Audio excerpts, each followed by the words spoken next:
Pilu, tangis tukang becak pulang dari pasrah meratapi rumahnya hangus terbakar.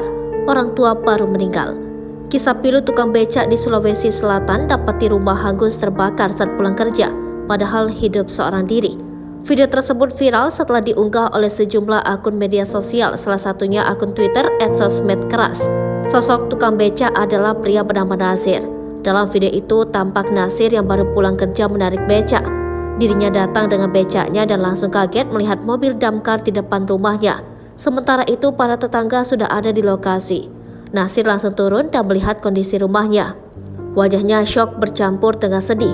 Ia pun mendapati rumahnya sudah tak tersisa dilalap api. Seorang tetangga pun merangkul Nasir untuk menguatkan. Nasir pun sudah tak bisa berkata-kata lagi melihat insiden yang menimpanya. Dari keterangan pengunggah, Nasir tinggal sendiri di rumah itu setelah orang tuanya meninggal. Dirinya juga belum menikah karena selama ini mencurahkan waktunya untuk bekerja dan mengurus kedua orang tuanya.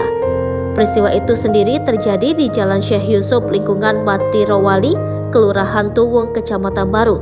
Rumah panggung milik Nasir terbakar pada Selasa 27 Juni 2023 sekitar pukul 14.15 waktu Indonesia Tengah.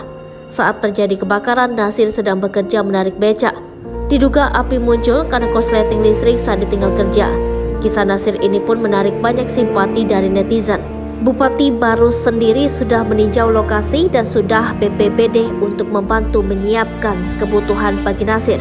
Banyak netizen yang ingin memberikan donasi pada Nasir.